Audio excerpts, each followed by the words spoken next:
we could just let love set us free. Hello everybody, welcome back. I am going to be talking about living longer. I mean, who doesn't want to live longer?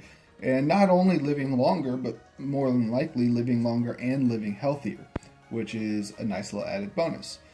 So I found an article about a new diabetes drug. It's not even new. It's actually one of the more common diabetes drug called metformin. This metformin diabetes drug has been shown so far in different animals, worms and mice that they've tested so far, to not only live longer but live healthier. And this drug has been approved by the FDA, the Food and Drug Administration, to start testing on humans. And this is a pretty big deal, and they're going to start testing this on the elderly right now, between 60 and 70, and those with like the potential for heart attacks and different things like that, because they want to show that it not only slows the aging process, but it also helps alleviate some of these diseases. So we've seen right now with like marine creatures and different things in marine biology that they actually don't age. I believe they've actually found that some of them have been here as long as the planet has, been around and everything started growing. And what that is the DNA that's in our cells and everything like that could keep us going, indefinitely, forever. But the fact that our cells divide is the reason that we age, and we age so quickly. The faster we divide our cells, the quicker we age, and the faster the mutation builds up, and we can't fight it. And that's pretty much where cancer comes from, is that our cells can't fight off the mutation that's happening when our cells divide, because there's error that starts to get inside of our cells every single time that they divide. So this drug, metformin, is actually being sold already as a very common diabetes drug. And right now it says, in the article it says it costs 10p per day. I'm guessing that's 10 pounds per day. So that means pretty much $10 a day. And that's pretty amazing. I mean, if you consider the fact that what they're hoping for is about a 50% increase in health, which, according to the title, is about 120 years compared to where we are currently. So right now what they have tested in, like I just said, was worms and mice. And in the worms, they found they used roundworms, and they found that they not only lived longer, but they also had a healthier life as well. In the mouse, it was able to not only have a 40% longer life, but it also had a stronger bone structure as well. At Hartford University, they actually did a little bit of a study on diabetes patients, and they found that those that were taking this medication were actually living longer than they should have by about 8 years.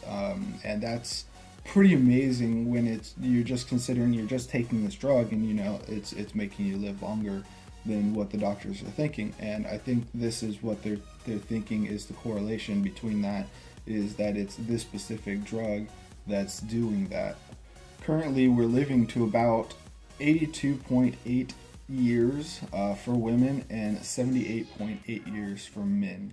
Now when you consider how long we're living right now and the potential growth that we're talking about with this drug, I mean, they said 50%, so 120 years. That's basically another, 40 years. So think of like 60 as your new 20. I mean, that's kind of how it's gonna be. I mean, people living to 60, 80 years old are gonna live not only good, healthy lives, but they're gonna still have strong muscles. They're still going to look younger and everything else like that. And one thing that they did talk about in this was it was not a eternal life thing. This isn't one of those, let's live forever type of things. It's really just an anti-aging, but it helps us live longer. It helps us reach more of our potential of what our bodies can do. And I find that very interesting. And there's a lot of things in this that I do find interesting, because one, that's going to increase the population, which I talked about in my last video. That's going to dramatically increase the population, and those estimates that they had in that article are just going to be blown out of the water if this thing takes off and actually becomes viable. That's going to make us really need to think about what we're doing as far as like space and how we're going to be able to handle the giant influx of people. And not only that, but I mean, like Social Security, I mean, different things like that. I think that Social Security, they've only estimated people to live about what we're at right now is at 80. About 80 is about where Social Security is supposed to take you to. So if we make this drug and now people are living to 120, what's that going to do about retirement? What's that going to do about all that other stuff? That's going to be very interesting, and I hope they kind of keep it the same. But it's going to make us need to think a little bit more about how we save our money, and we're going to need to know like how much longer we're going to live. But in the same instance, that also means that at 60 we're still young enough and fit enough and healthy enough to actually do the things we want if we were able to save up enough money to retire at that point and travel the world and do what we want to do. And that's always been the goal of working, is to hopefully do the things that you want to do, whether it be travel, whether it be just staying at home, watching this video or something like that. That's kind of one of the things that we want to do, is we want to do the things that we like, and this could potentially make it happen, and make it happen for a long time. That's adding another 40 years. Just think about how much more time you could see. In essence, you'd be able to see, another 1 or 2 generations, instead of having, 4 generations. Like I actually, when I go to different places, I believe North Carolina,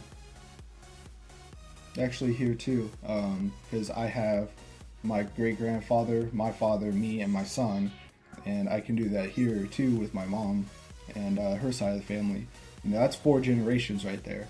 If we get this going, we'd be able to have 5 or 6 generations, depending on when your kids have kids and different things like that. But this is going to be pretty amazing if it happens. But it's going to take a lot of thinking on our end to really grasp everything that actually means for us.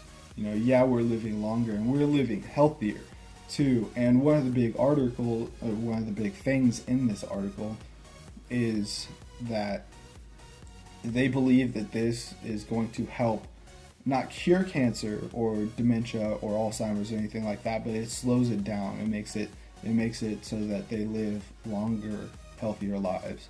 And one thing that they said in the article, which I thought was really interesting, was that if we cure all the cancers, we cure every cancer, now we still have to contend with Alzheimer's and dementia. You cure cancer, but then you go and you get dementia. That would suck even more. But with this, it could potentially make it easier, and it could.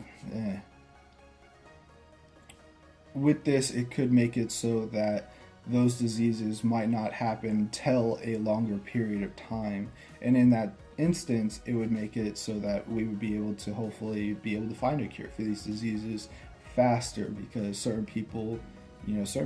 I'll just admit it, Einstein, certain people are just smarter than other people, and if those people live longer, they'd be able to have more breakthroughs to whatever diseases. So I think that if this happens and then we're able to implement it and it works how it's supposed to work, then we're definitely setting up for very good potential to live a longer, healthier life, and that would be amazing.